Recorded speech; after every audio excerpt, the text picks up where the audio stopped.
What's up, world? This is Salim with Flip for Figs, and welcome to my very first UCS Showdown. Today, we have set number 10240, the Red 5 X-Wing, versus set number 75181, Y-Wing Starfighter. I'll be taking a look at the build, display presence, and overall value for the money to see which set comes out on top. Let's get into it. Flip for Figs. When I flip, you flip, we flip. Alright, so the Red 5 X-Wing, set number 10240. This set was launched in 2013 and it was available for 2 years until 2015. It contained 1,557 pieces and it only came with one minifigure. Not really a minifigure, it did come with this R2. Now, this one is not exclusive to this set. It was actually available in 10 other sets.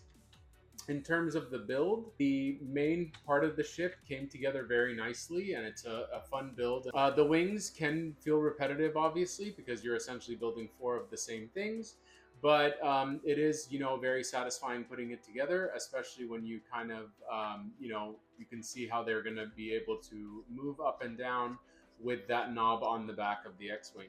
Now, in terms of display presence, no UCS collection is complete without a UCS X-Wing, right? It's the most iconic ship, arguably, besides the Millennium Falcon. And I think for many people, they may recognize it even more so than the Millennium Falcon.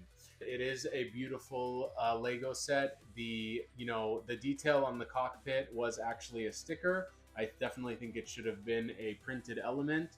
Now, in terms of value for the money, this is the second of 3 UCS X-Wings.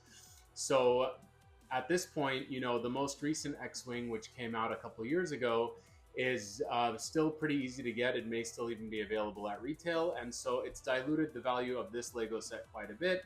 This one was launched at $199, which is not a great value at the time, considering the Y-Wing, which we'll look at, had 400 more pieces and had the same price. So, going based on the land speeder and the TIE Interceptor, I think this set would retail now for around $239, which is what the new X-Wing is retailing for. But with that said, you could still get this Lego set, new or used, for between $150 to $200, because like I said, now there's 2 other X-Wings that you could choose from, this being the middle one. I think that with the new one, the biggest difference is that these engines on either side are much larger, which to me made it look a little awkward on the box art, but I actually saw it in person today for the first time and it looked pretty good. But yeah, in terms of value, I think that this is actually an affordable UCS set if you wanted to add it to your collection. I don't know many people that would opt for this one over the new one, since the new one likely has better build techniques and it's got a printed plaque instead of a stickered plaque, and I believe it includes Luke Skywalker, whereas this one only included this R2-D2, which was common. So I think this is slowly becoming kind of the middle child, or so to speak, of the X-Wings, with the original being iconic and expensive because it was the first, and the newer one being the new updated build techniques with minifigures and a printed display plaque. So I think this one may get lost in the shuffle. I'm happy to have it in my collection, but in terms of value, it is a great value, but I think it's going to become one of the more unremarkable UCS sets over time. All right, set number 75181, Y-Wing Attack Starfighter. This set was released in 2018 and it was available only about a year until 2019. It retailed for $199 and it included 1,967 pieces. It includes 2 minifigures, or technically 1 minifigure, 1 astromech droid, but they're both exclusive to this set. The minifigure is a Rebel Y-Wing pilot, but his name, I guess, is Gold Leader John Dutch Vander. He's got printed legs and a headset. And then the astromech droid is a dark gray R2BHD. This build was a definite improvement over the previous one.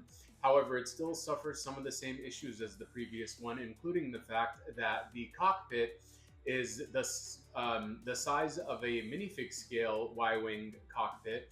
They haven't really, I guess, made a unique piece, so I'm wondering if there's ever a third iteration where they'll finally have a large, unique cockpit piece. And also, the engines still do droop in the back. I don't know how they can ever alleviate that, because again, these are like Technic, rods that they're using. But despite that, it's still kind of drooping in the back because there's only two engines instead of four wings on the X-wing. I think that the build is a lot less repetitive, and the greebling makes it interesting because it's all asymmetrical. The build was really fun, especially the greebling on the engines, and using some of those two pieces to kind of create piping and whatnot makes it really cool. On display, I think it's fantastic. I love having it in my collection. The yellow is just so bright and it catches your eye immediately, especially since most Star Wars ships are gray. Having that pop of yellow is really nice. Both of the figures, like I said, are exclusive to this set, and they definitely drive up the value of it, which is going to run you around $450 to $500 if you were to buy it brand new now in 2025. I love the minifigures in it. Really great detail on those with the dual printed legs and the printing on the helmet. And that astromech droid is pretty cool as well. All right, so X-Wing versus Y-Wing. Which is the best UCS set out of these two? Well, my vote is the Y-Wing. As I said earlier, I'm a big fan of the Y-Wing. It's my favorite Rebel Alliance ship. I love the design of it. It's super unusual. It's a very iconic ship appearing in Star Wars, A New Hope. And I just think it's a very awesome build. The build itself is, not as tedious as the X-Wing because you're not just repeating that same wing 4 times in a row. As far as display presence goes, I love the angle of the ship. I do love that pop of yellow. And even though the engines do droop a little bit, which is unfortunate, until LEGO figures out a way to deal with that, I still love the way it looks, and it's not as bad as the way that the original one drooped.